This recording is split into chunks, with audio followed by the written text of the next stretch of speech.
There is a really rather simple truth that I think people have lost sight of in recent years. None of us possess the right to have a child. I do not possess the right to have a child. You do not possess the right to have a child. A woman who aspires to be a single mother does not possess the right to have a child. Two homosexual men certainly do not possess the right to have a child. And yet we have whole industries, whether it be the IVF industry or the surrogacy industry, founded on the lie that in fact people do possess the right to have a child and can pursue this right at any cost. We in the West have become a people who pass laws based on the fleeting desires, whims, and sometimes perversities of adults, instead of on the rights of children and the obligations we have to them. I'm William Curry, and this is my viewpoint. Now, when your 9 to 5 involves doing your bit to try to combat the evil of abortion, naturally you see some pretty harrowing things. But every now and then you get caught off guard by something particularly sad or distressing. One such example of this came recently when I stumbled upon this video. Hey, who do you want, Dada or Pop? Mama. No, Mama. Do you want Dada or Pop? I think, There is no Mama. I'm so sorry.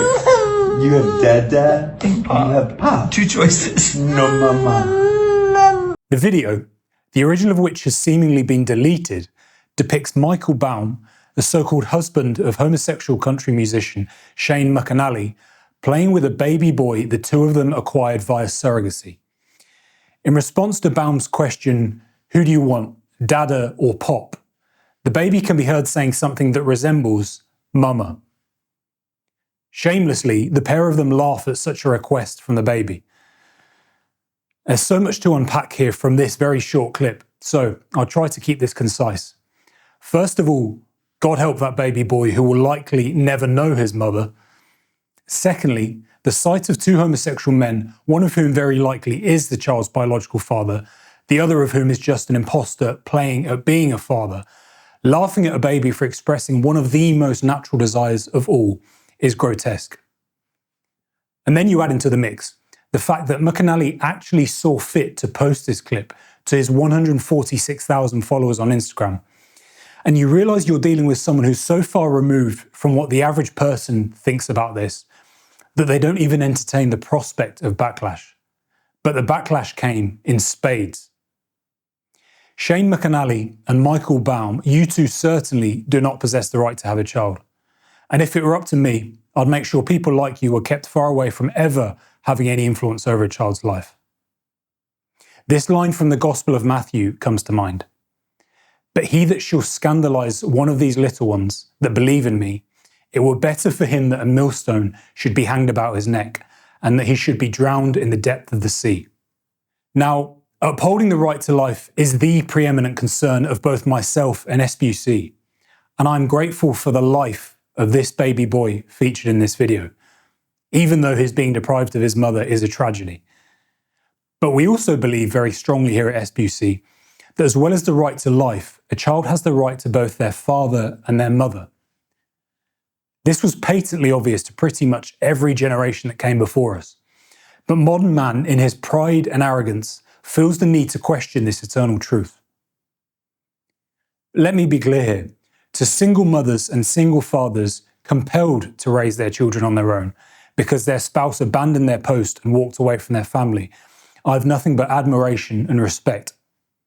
But let's not pretend that A, this is something that benefits children, and B, this is something that we should be encouraging people to aspire to. So back to my overarching theme, surrogacy. Previous contributors to SPUC TV have referenced surrogacy and its harm. But why is surrogacy so harmful? It's harmful because it fundamentally alters the mother-child relationship. Most of us are thankfully able to say that the woman with whom we are genetically related is the same woman who carried us for 9 months and is the same woman who helped raise us for about 18 years before such time as we were ready to leave home. With surrogacy, 2 of these 3 pieces of the puzzle may be there. There may be a genetic relation between mother and child, and she may have helped raise the child. But the second integral piece is missing. The woman who carries the child for 9 formative months of pregnancy is someone completely different. And this matters.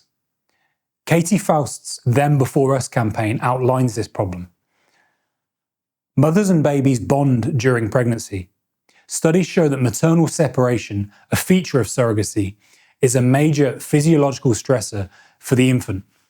And even brief maternal deprivation can permanently alter the structure of the infant brain. Another way in which children are exposed to harm via surrogacy, and again, this is something I learned from Katie Faust, is that there isn't a single US state which requires background checks for people who are commissioning children through surrogacy. Now contrast this laissez-faire attitude with the rightly rigorous background checks that are conducted on prospective parents who wish to adopt a child. The harm done to children born via surrogacy will always be the most egregious, but there can also be considerable harm done to the surrogate mother. It's funny, isn't it, that it never seems to be poorer couples commissioning wealthy women to carry their babies for 9 months. It always seems to be the other way around. In a recent piece in The Conservative Woman, SPUC's Michael Robinson touched upon this. A wealthy couple commissioning a poorer woman to carry a child for money is reframed as empowerment. Agencies profit from arranging pregnancies. Lawyers negotiate parental ownership before birth. Contracts can regulate what a woman eats, drinks, or does with her own body during pregnancy. In some cases, intended parents reserve the right to demand abortion if abnormalities are detected. And something just like this actually happened back in 2015, when American surrogate Brittany Rose Torres was told by the commissioning parents to abort one of the 3 babies she was carrying. Torres refused, and so the commissioning parents withheld certain payments. This really is the stuff of nightmares, and yet surrogacy constitutes a multi-billion-dollar global industry. Let me reiterate my initial point. None of us possess the right to have a child. Not 2 homosexual men or 2 homosexual women. Not a single woman who can't find the right man. Not even the heterosexual couple who are struggling to conceive naturally. No one possesses the right to have a child. Children are a gift from God, not a commodity to be transported straight from a woman's womb to a man's bare chest. But what do the evils of surrogacy, IVF, and abortion all have in common? They all see the subordination of the rights of children to the perceived rights of adults. To the child in the petri dish, to the child born via surrogacy, and to the child marked for death in the womb, the adult says, "You must suffer so that I may live as I please."